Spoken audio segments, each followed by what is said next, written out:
Yun, hello guys, welcome naman sa ating vlog. So for today's video, meron tayong ayusin na water pump. Yan po yung model niya. Mar Blue Italy model JIT 100. Yan, so ang problema daw nito ay nag-stop yung pagandar niya, umuugong lang. So saksak natin. Saksak natin guys. Ayun. Parang lang siya.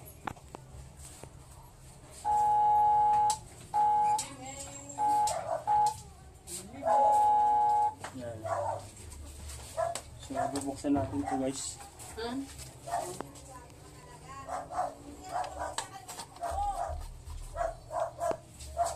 Check natin yung capacitor. Baka masira na yung capacitor.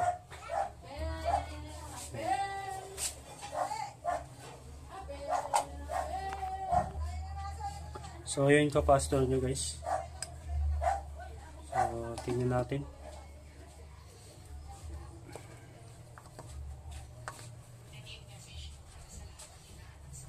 Medyo bloated na siya. So may kaparad niya guys is 20 UF. Yan, 20 UF. Tapos ito yung pin niya.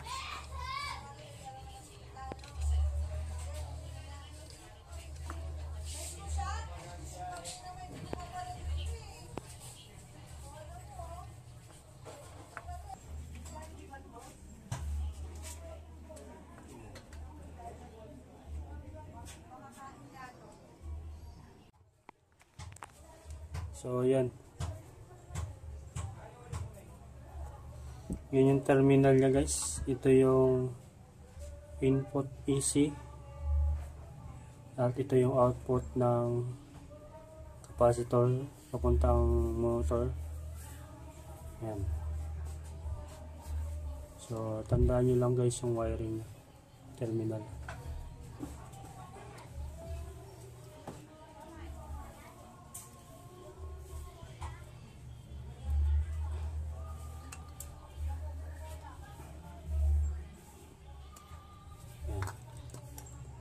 So, testerin natin. Pero bago nyo testerin guys, discharge muna. Ito ang discharge. Kasi baka may voltahe pa.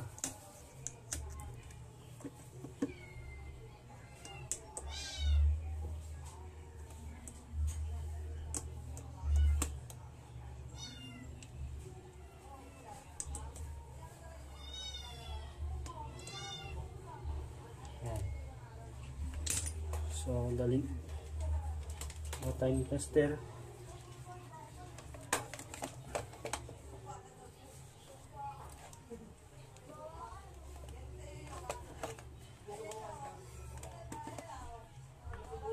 So, tayo sa capacitor, capacitance yan.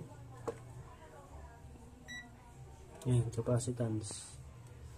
So, pag tester ko nito guys, dito sa input tsaka output ng capacitor, yung terminal niya, kailangan lumabas yung value niya dun sa tester. Ito ay 20 microfarad. So, tester natin.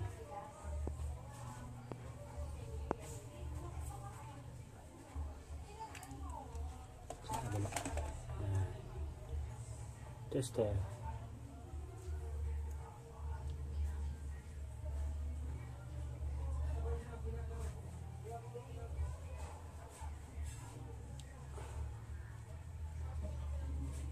Ay, nakadayod pala.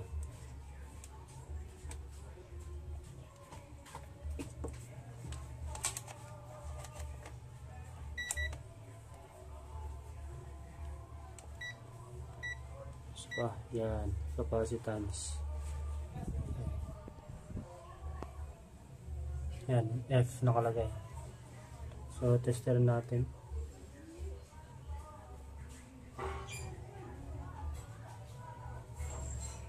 Ayan yung function, wala. 0.0.44. Wala siyang ano, wala siyang mission. Kabila.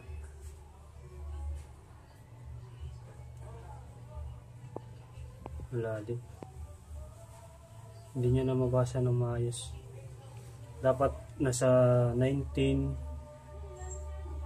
microfarad or ano, something.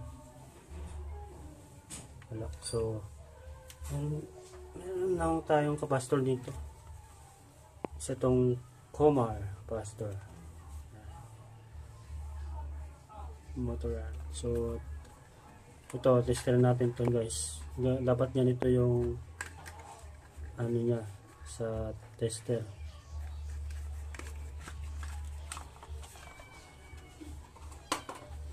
Tester natin. Yan, paras lang yung bali niya.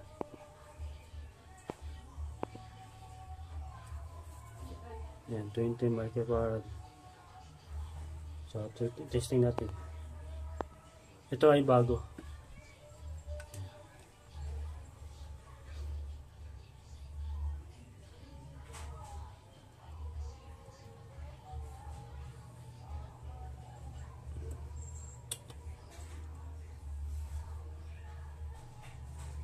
Yan.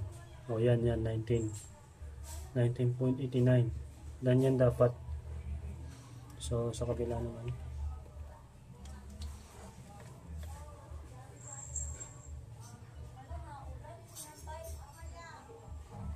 Yan dapat.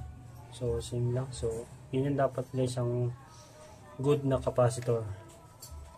So ikakabit na natin para mo-testing. Ayan.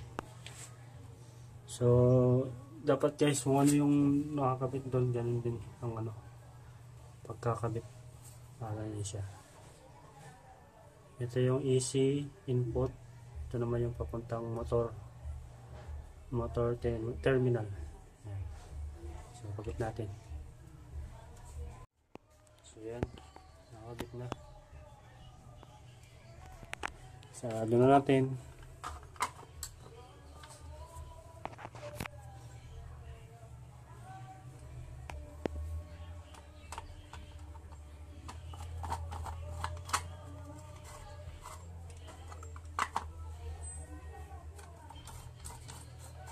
Yun lang guys yung kasi problema ng mga motor, water pump. Minsan sa yung bearing, pag sira na yung bearing, yung umaalog yung pinaka shafting niya. So kailangan palitan na rin. Pero hindi pa naman siya naalog. Kaya capacitor. Yan, testing natin guys.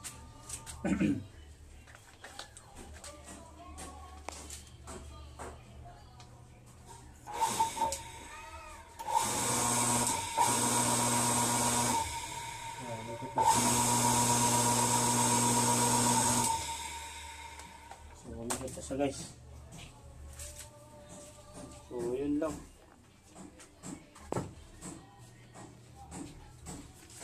Sana may natutulong kayo sa ating vlog, so sa ating video. So please paki-follow ang ating Facebook page at ating YouTube channel, paki-subscribe po guys. At sana paki-share din. Sana may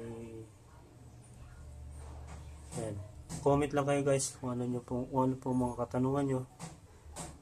Please click notification bell para lang kayo updated sa ating channel.